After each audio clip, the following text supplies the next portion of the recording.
Here we are, clearly in Madison, Wisconsin, on the campus of the University of Wisconsin, the site at which some of the most influential research was done on deprivation and separation, especially by none other than Harry F. Harlow.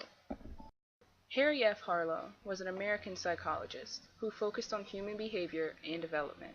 He is most well known for his contact comfort experiment, also known as the wire mother experiment, with rhesus monkeys.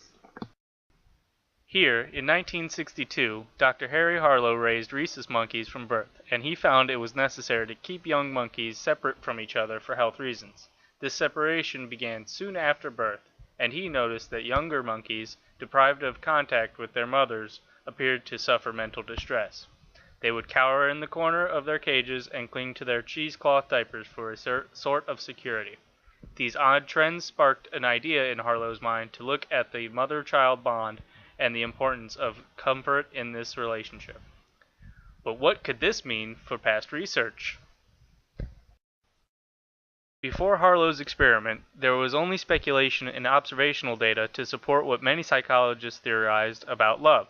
Many believed that the attachment between a mother and a child was merely there for the child to obtain food, relieve thirst, and avoid pain. Harlow, however, believed something different.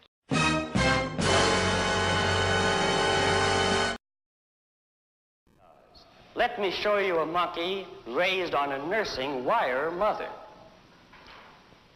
Now here are 106's two mothers.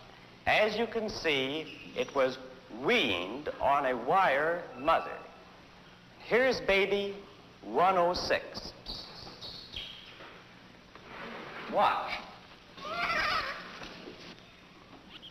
He's going to the wire mother. He's got to eat to live.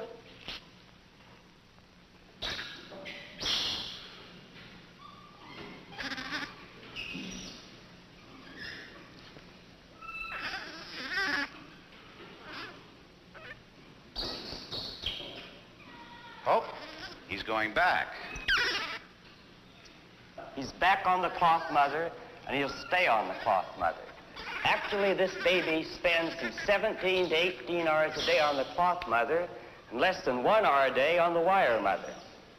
We had predicted that the variable of contact comfort would be a variable of measurable importance, but we were unprepared to find that it completely overwhelmed and overshadowed all other variables, including those of nursing. Frankly, Doctor, if it comes to a choice between wire and cloth, it's reasonable to expect that any child will go to the cloth. It's a matter of creature comfort, like a baby with its blanket. But is this really love? Well, what do you mean by saying that a baby loves its mother? Certainly one thing we mean is that it gets a great feeling of security in the presence of the mother.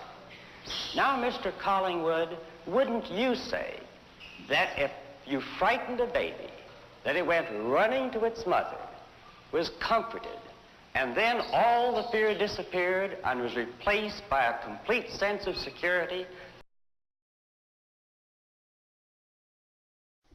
Now, here's the shocking video of Harry Harlow's only human subject in the contact comfort experiment.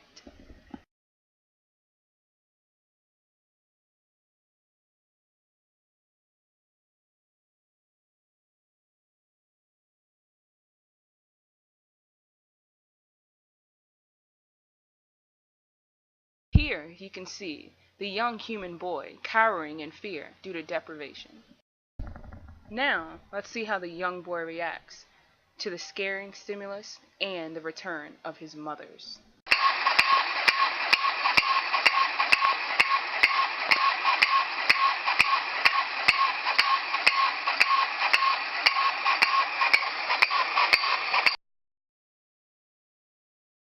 We see him approach the wire mother first for food, but quickly he returns to the soft mother. Mommy! Mommy, you came back! Harlow's experiment was able to show irrefutable truth that love is vital in normal childhood development. He was also able to show how long-term deprivation quickly turned into long-term devastation, depression, and emotional distress. His research also had a huge influence on key changes in how orphanages, adoption agencies, social service groups, and child care providers approached the care of younger children once they were taken from their parents. They were no longer left alone until they needed food. They would be constantly around other people who could provide comfort for the child.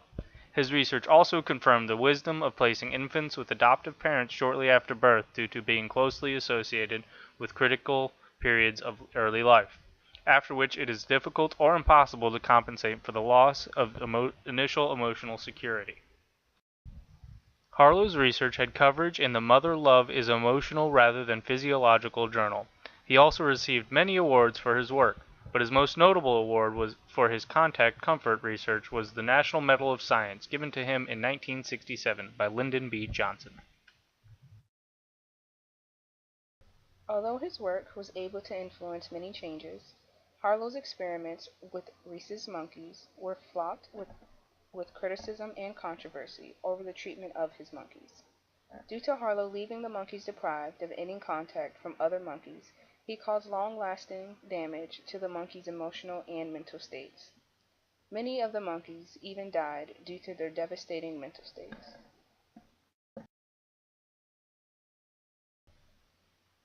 Harry Harlow's work fits into the system of nature versus nurture and with behaviorist theories, because how we are raised determines how we will turn out.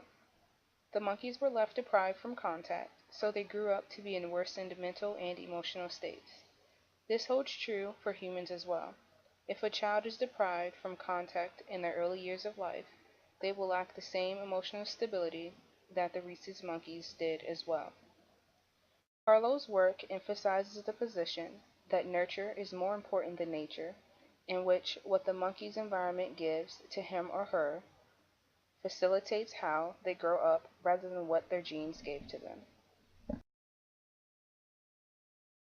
Every story needs an ending, with every question answered. So the question that we have left unanswered is what happened to the monkeys raised by the wire and cloth mothers. Many of the female monkeys that were raised by the surrogate mother grew up to have their own young. However, once they had their young, they were far from ideal mothers. They often killed their babies or were completely negligent towards them, in which they would ignore their babies as if they were not there. On the other hand, the male rhesus monkeys were unable to learn who to mate with, and were often unsuccessful from being able to mate with any female monkey.